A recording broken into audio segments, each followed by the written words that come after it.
welcome back to another episode of Doctor's Day podcast. Beyond prescriptions and procedures lie perseverance and purpose.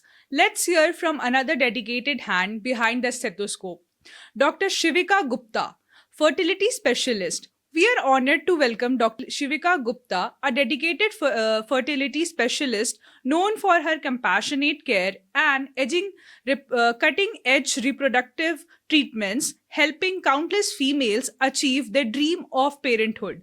Some wear white coats and other wear many hats. And we continue our next doctor. Hello, ma'am. Welcome to the show. Thank you. Thank you so much. So, ma'am, what inspired you to become a doctor? Was it a coincidence or it was a calling? I would say that I think maybe I was destined to be one. Things started falling in place all of their own. I got selected in MBBS, then I got selected in gynecology, then infertility happened. So definitely there was a calling, but I think the universe was working towards it. So yes. So, ma'am, can you recall your first patient you treated? It must have been a very special moment. Yeah. So I was fresh into my gynae residency. It was almost 10, 12 years back. It was my first duty, my first postgraduate duty. There was a young female. She used to work as a helper in our doctor apartments. She was pregnant. It was a premature pain that she was having. I had delivered her baby, and her baby was a very small 1.2 kg baby, and it was a female girl child. I can never forget that feeling I got on delivering that premature baby, thereafter following her, and today she's a young kid.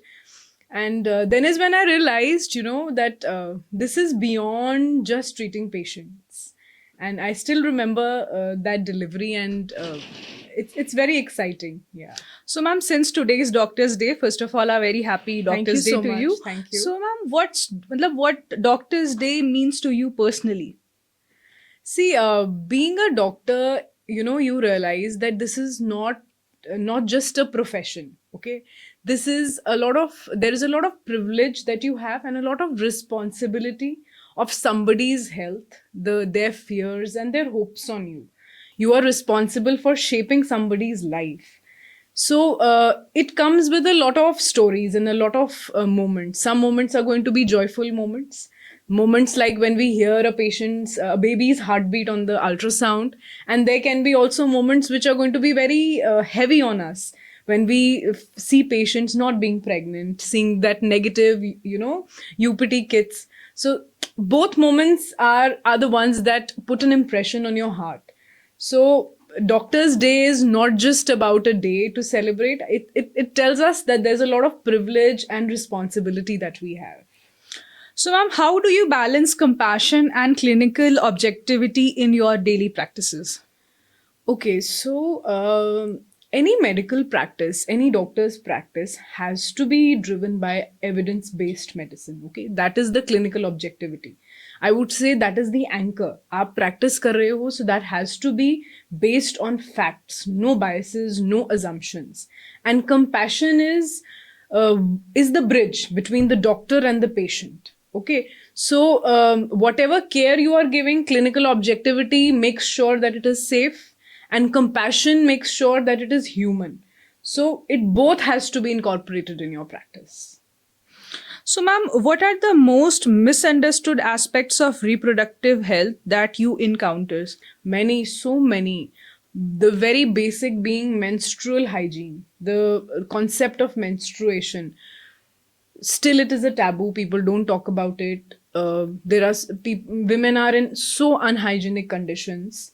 Second would be virginity. People think it is something that can be tested. Again, women are judged on that basis. Third would be infertility. So everybody feels that infertility is just a women's problem. Male infertility cannot be a problem. Men take it on their egos. Next would be sexual education. Nobody wants to talk about it. How important it is for each and everybody to know what is sexual education.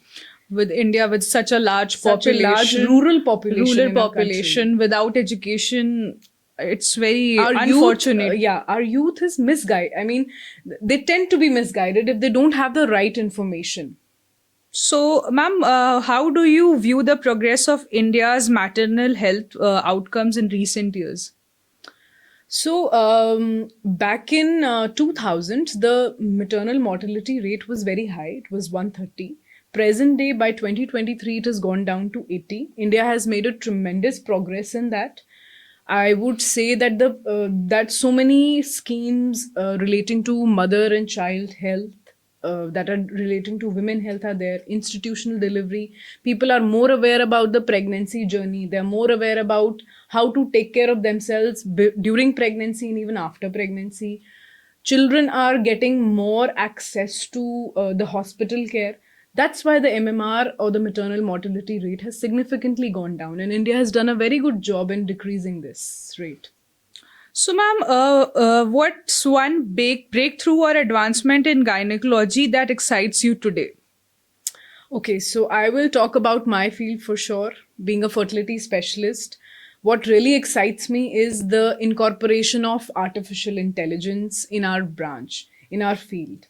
So what AI is doing today is it is customizing the stimulation protocols. It's customizing the time of transfer. It is customizing the embryo quality. There are time lapse images that we see. उससे हमें पता, we can get to know which is a good quality embryo, कौन सा डालना है, which embryo is going to give us a good success rate or a good pregnancy rate. And also, AI is using algorithms where it is also diagnosing endometriosis at a very early stage. So AI can be doing wonders in field of fertility. AI is everywhere. It is the new advancement of the technology, sure. and we can clearly say it's a revolution in Yeah, today's world. AI definitely, revolution. definitely. So, ma'am, my next question to you is: do you see an increased willingness among women to talk about sexual and hormonal health? Oh, yes. There's a lot of cultural unlearning happening. There was a time when we would all whisper about pads. Today is the time when everybody's openly talking about their premenstrual symptoms, about their sexual preferences. So we've come a long way. You know, children today, or I would say the Gen Zs, or, today they are not only asking us questions, they are also refusing to remain silent. They want to know what's happening. And this is a very powerful step that's coming in the generations these days. And secondly, the challenge only comes when, for women who are maybe from conservative societies, or from the rural population, or maybe women in their 40s or 50s. For all of these people, talking about sexual health or reproductive health is an alien thing. They never want to discuss.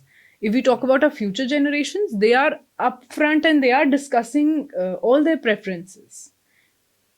Because of the conservative mindset, or you can say Yeah. the earlier people used to have a different mindset Yes. altogether.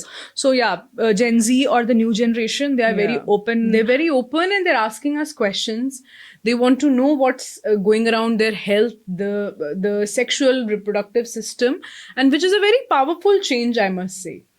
So, ma'am, since today's Doctor's Day, we would like to know the story behind your stethoscope, the personal journey, the defining moments, the cut edging that shaped you as a doctor you are today. When you are in your school, when you're undergoing maybe higher education, there's a set pattern. You go to the school, you come back, you have some extracurricular activities. It is only when you get into higher or college education you know what you're doing. But college education for me was MBBS, which was also not, it is practical but not a lot practical. In residency, I would say it shaped me as a doctor when I was doing post graduation. When you deal with patients, when you hear out their stories, when you connect with them, every story, I would say, each patient is not a case. It's a story that, they tell and that you have to realize. So every patient shapes you up. It tells you it gives you more clarity. Not the patient to me, I have gotten clarity with each patient that I have treated.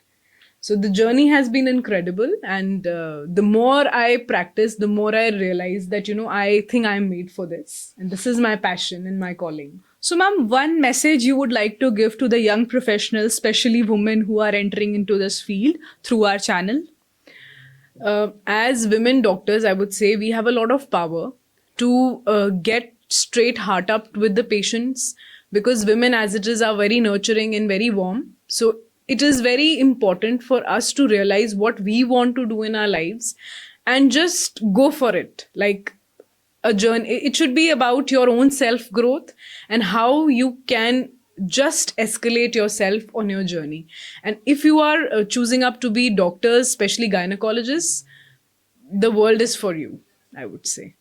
Thank you, ma'am. Thank you for Thank you so sharing much. your valuable time with us. Thank you, viewers. So stay tuned for the next episode. Thank you.